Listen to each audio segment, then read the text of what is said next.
안녕하세요, 빵 사장입니다. 제가 9개월 만에 집에 와서 집에 있다 보니까 참 내 집이 좋다라는 좀 마음이 듭니다. 그래서 오늘은 세상 모든 사람들이 원하는 내 집 장만, 또 집에 대한 이야기를 해보려 합니다.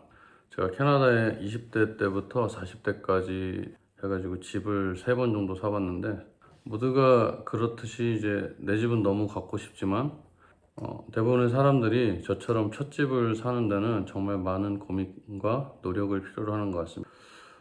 먼저 시청하고 있으시는 분들께 드리고 싶은 말은 마음이 있다면, 그리고 행동을 지금 상태에서 조금만 해보신다면 불가능해 보이는 것들이 완전 불가능하지 않다는 걸 아시게 된다는 걸 말씀드리고 싶습니다.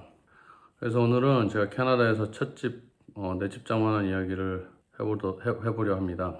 제가 20대 말에 캐나다에 꿈에 그리던 이제 내 집 마련을 했습니다.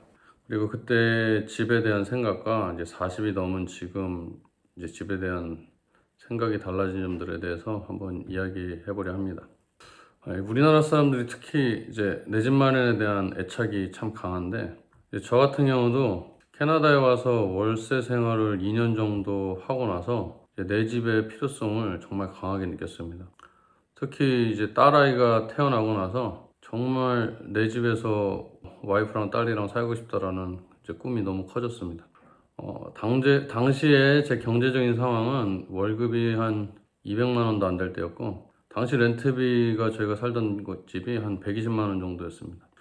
한국에서 120이면 이제 방 3개의 큰 아파트에 그 당시에 살 수 있었는데, 캐나다에서 그 당시에 120은 작은 방이 달린 그냥 그런 작은 아파트입니다.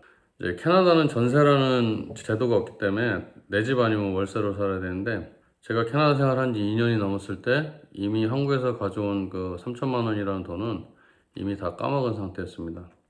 이제 돈도 없는 상황에서 제가 이제 굉장히 현실적인 사람이다 보니까 월세 나갈 때, 살 때 나가는 돈이랑 그다음에 집을 샀을 때 나가는 돈을 계산을 해봤는데, 이제 그 당시에 집을 샀을 때 나가는 돈이 거의 2배 가까이 되어서 이게 내 월급으로 감당이 안 되는 거를 그때 알았고, 그럼에도 불구하고 그 당시에 이제 집이 너무 사고 싶어서 집을 살 수 있는 방법을 알아보기 시작했습니다.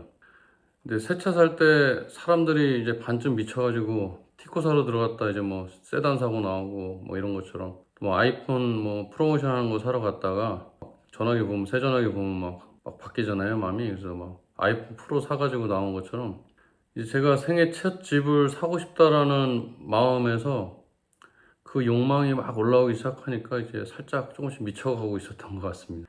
이제 그 당시에 처음으로 캐나다 금리가 2%였고, 뉴스에서는 뭐 금리가 역대 최저라는 등 막 그런 별의별 얘기가 다 나오니까 주위에 친한 사람들이 너도 나도 집을 산다고 막 하니까 더 미쳐버리는 이게 상황이 되었습니다. 이제 그 당시에 좁고 답답한 아파트를 벗어나서 사고 싶은 집은 이제 최소한 작은 뒤뜰이라도 있는 그런 작은 타운하우스였습니다. 이제 그 당시 시세가 집가격이 한 4억 정도였는데, 이 4억짜리 집을 사려면 최소 다운페이 할 돈이 한 35%는 필요했습니다. 그러니까 4억짜리 집을 사려면 1억 정도가 있어야 시작을 할 수 있는 그런 상황이었습니다. 그래서 이때 처음으로 돈을 남에게 빌리고 주위에 아신소리를 하고 또 양쪽 부모님께 도와달라고 부탁하고, 그래서 여기저기 끌어모아서 겨우 8천만 원 정도를 만들 수 있었습니다. 8천만 원을 가지고, 그리고 이제 3천도 안 되는 연봉을 가지고 이제 은행에 가서 대출을 알아봤더니 이제 사람 취급도 안 해주는 그런 상황이었습니다. 이제 은행에서 저를 이제 뭐 상담도 안 해주니까 이제 브로커를 찾아갔죠. 이제 브로커도 뭐 지금 뭐 하시는 거냐 뭐 약간 이런 말투로 별로 성의 없는 이제 그런 대화를 했고, 그래서 이때 사실 이제 이게 안 되는구나 하고 집 사는 거를 그때 포기하려고 했습니다. 근데 이제 더 알아봤을 때 결국에 1금융에서 안 되는 거 알고, 그 당시 이제 2금융 한국은행을 통해서 이제 4억 미만의 집을 살 수 있다는 이제 어프로브를 받게 됐습니다. 이제 첫 집은 저희가 작은 집 살 형편밖에 안 됐지만, 이제 그래도 저희가 원하는 위치가 토론토에서 10분 거리에 이제 있는 새 동네가 저희가 원하는 위치였습니다. 이제 캐나다에서나 미국에서 집을 살 때는 이제 시세에 사는 게 아니고, 이제 한국은 뭐 5억에 매매 그럼 이제 5억에 사는 거잖아요. 근데 캐나다는 이제 경매 같이 이렇게 비딩을 하는데, 마켓에 뭐 3억에 나오고 4억에 집이 나오면 이 가격은 사실상 이제 판매 가격이 아니고 후킹하는 가격이고, 보통 그 판매가 내놓은 거에 5천만 원에서 1억 이상 더 비싸게 팔립니다. 그 당시에는 이게 이 가격이 후킹인지도 모르고 이제 집만 나왔다 하면 막 그냥 가서 보고 막 그랬습니다. 이제 좋은 집이 나왔다고 하면 이제 내 눈에 좋으니까 당연히 남의 눈에도 좋고, 이제 원하는 집을 보고 이제 살려고 할 때마다 오퍼를 넣으면 이제 계속 저희는 떨어지는 상황이 됐습니다. 왜냐면 저희는 이제 마진손이 4억이었기 때문에 그럴 때마다 계속 자신감도 떨어졌습니다. 그래서 이제 결국에는 원하는 위치에 이제 집은 포기하고, 이제 원하는 위치는 아니지만 좋은 집이 나왔다고 이제 리얼터로부터 이제 에이전트로부터 연락을 받고 이제 밤 시간에 이제 집을 보러 갔습니다. 이제 집 사는데 계속 실패를 하고 이제 자신감도 떨어지고 그런 마음인데, 밤에 보러 온 이 집은 이제 나온 지도 얼마 안 됐고 이제 집 가격은 4억이 조금 넘었는데 우리가 생각했던 그 계획했던 집보다도 집이 넓고 경쟁자도 아직 안 붙었기 때문에 그냥 그날 밤에 미쳐가지고 4억을 오버해서 4억 2천에 이제 집을 계약을 해버렸습니다. 이제 뒷일을 생각 안 하고 첫 집을 샀다는 그 미친 그 행복감과 그 성취감에 완전히 이제 빠졌죠. 그런데 이제 그 성취감이 깨지는 데는 이제 한 달도 채 걸리지가 않았습니다. 이제 캐나다는 이제 집을 사게 되면 입주하기 전에 집주인이 이제 집을 볼 수 있게 2번 정도 이제 기회를 주는데, 이제 와이프랑 이제 처음 그 집을 보러 이제 간 거예요, 낮에. 낮에 갔는데 이제 저희 집 가는 곳 이제 큰 길에서 골목으로 들어서기 전에 그 큰 사거리에 저쪽으로 이제 큰 건물이 하나 보이는 거예요. 그래서 이제 구글 맵으로 찍어 봤더니 거기 이슬람 사원이 크게 있는 그런 동네였던 겁니다. 이제 저희는 밤에 왔으니까 이제 그런 게 있는지도 모르고, 이게 되게 조심스러운 얘기인데, 캐나다에서는 그런 사원이 있다는 거는 이제 그쪽 나라 사람들, 그쪽에서 온 사람들이 많이 모여서 산다는 걸 뜻하는 거고요. 그래서 이제 이사해서 와이프랑 딸이랑 이제 행복하게 이제 생활을 시작했습니다. 근데 문제는 이제 행복하게 생활만 하면 다행인데, 이제 이때부터 이제 하우스 푸어의 삶이 시작됐고, 그 다음에 이제 계속 빚이 늘어나기 시작했습니다. 딸아이는 이제 예상했던 대로 이제 에이시아는 거의 없고, 학교에 유치원에 보내놨더니 이제 거기 뭐 이제 그쪽 파키스탄이나 뭐 인도 모슬림 쪽 이제 아이들이 많은 학교에 가서 이제 친구 사귀기도 힘들고 이제 그런 어려운 또 유치원 생활을 했고, 그러니까 내 집장만 하고 사는데 환경이나 이제 모든 게 생각과는 다르게 이제 진행이 되었습니다. 이제 참고로 캐나다나 이제 미국은 이제 하우스 형태가 이제 타운하우스가 있고요. 타운하우스는 이제 집이 옆으로 쭉 붙어 있는 이웃이랑 이제 그런 집이고, 이제 세미 디태치라고 해서 집이 붙어 있는데 이게 2집만 딱 붙어 있는, 그래서 옆으로 자기 집에 백야드를 들어갈 수 있는 구조고요. 그다음 디태치 하우스가 이제 우리가 알고 있는 이제 독채 하우스고, 거기서 이제 자동차 차고지가 하나, 2개, 3개, 4개 이렇게 늘어날 때마다 집 가격이 이제 올라갑니다. 이제 저희는 타운하우스를 샀기 때문에 이제 이웃들이랑 쭉 붙어 있는 그런 구조에 살았는데, 이게 옆집에서 애들이 쿵쿵쿵쿵 하면 저희 집까지 들리는 그런 집 구조입니다. 이제 저희 집에 살면서 재밌는 이야기 중에 하나가, 이제 저희 한쪽 옆집은 캐네디언 백인이 살았고, 다른 한쪽은 이제 인도 쪽, 이제 파키스탄계 쪽, 이제 아이가 5이 있는 집에 이제 살았는데, 이제 저희가 김치찌개를 끓이면 옆집에서 살며시 문을 닫는 그런 소리가 들리고, 또 반대로 옆집에서 그 나라 특유의 그 커리 요리를 하면 저희 와이프가 막 임신한 상태도 아닌데 막 입덧을 막 웁웁하고, 그래서 저희가 이렇게 뒤에 문을 살며시 닫고 뭐.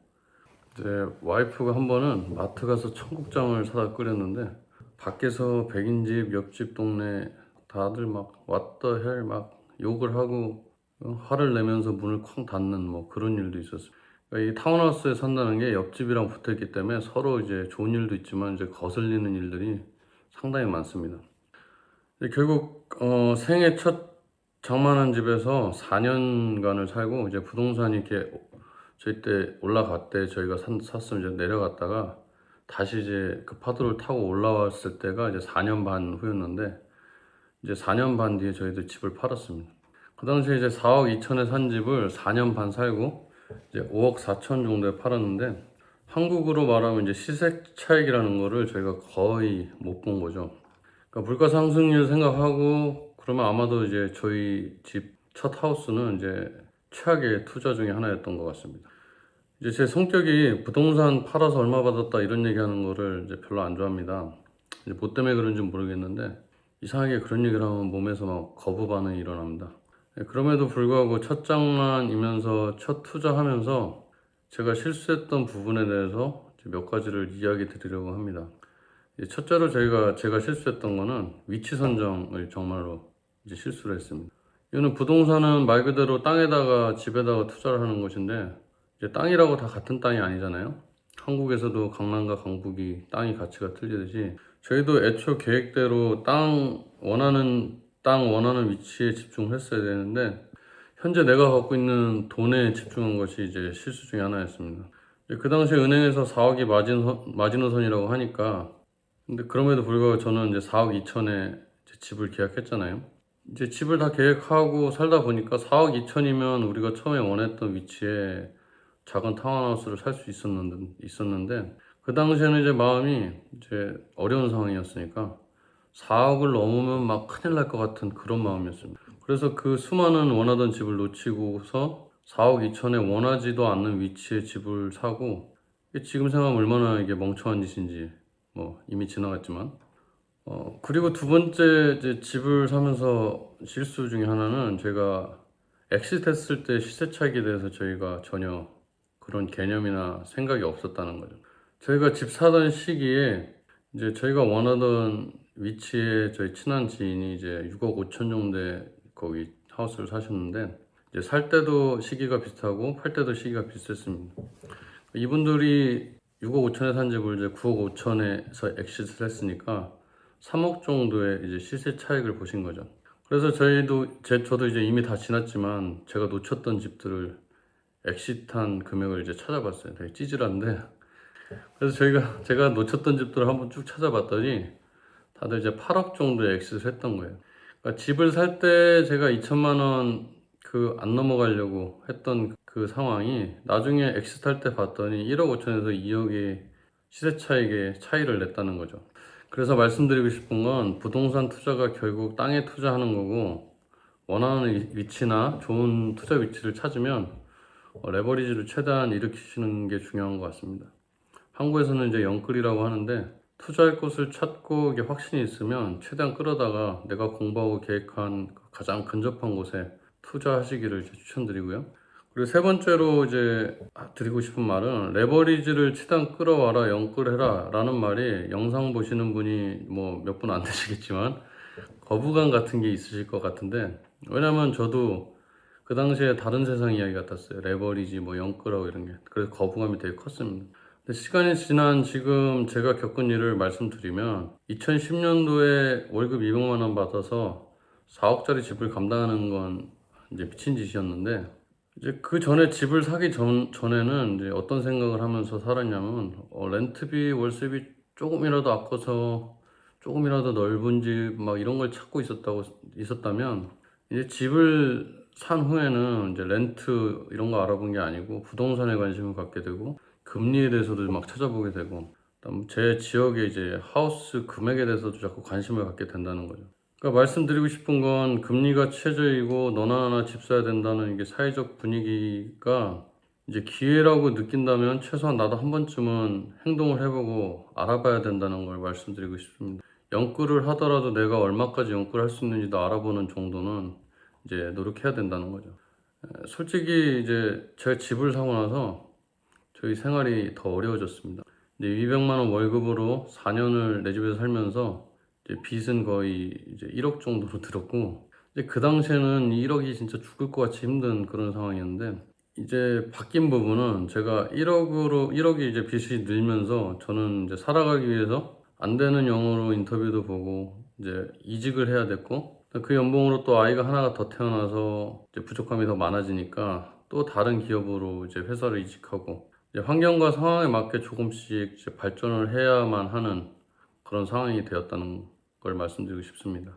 이게 정상적인 사람이라면 환경에 적응을 하고 또 결국 그 환경을 이겨내도록 그리고 발전을 하기 위해서 노력하는 게 맞는 것 같고 특히 이제 아이가 있는 이제 가장이신 분들은 더더욱 그렇겠죠.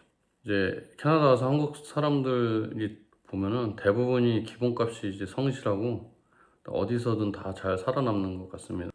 오늘은 제가 내 집 장만했을 때 이제 실수한 부분에 대해서 이야기를 해봤는데 사실 지금 금리가 너무 높아서 집 사기에는 안 좋은 시기고 참 뜬금없는 영상인 것 같긴 하지만 캐나다에서 이제 평범한 커플이 그리고 가족이 직장 다니면서 집을 산다는 거는 이제 거의 불가능에 가깝습니다.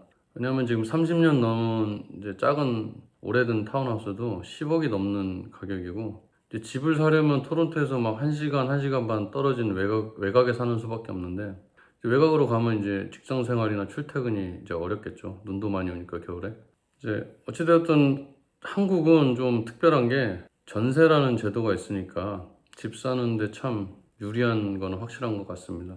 그래서 참 뜬금없는 영상이지만 지금부터 잘 준비하셔서 금리가 다시 내려가고 이제 집 살 수 있는 기회가 온다면 그때는 꼭 내 집 장만의 꿈을 이루시기를 바랍니다.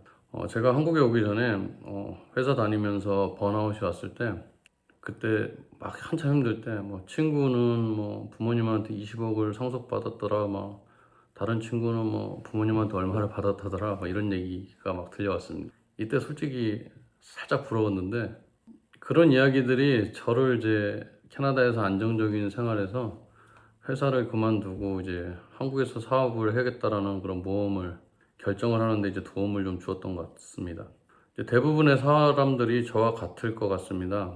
어디서 뭐 물려받을 게 있는 거 아니고 다들 이제 맞벌이 외벌이 하시면서 열심히 가족 생계를 위해서 살고 계실 것 같은데 이제 오늘도 그렇게 최선을 다하시는 저와 같으신 분들을 정말로 응원하고요. 그다음에 허접한 영상 혹시나 끝까지 시청해 주셨다면 진심으로 감사드립니다. 감사합니다.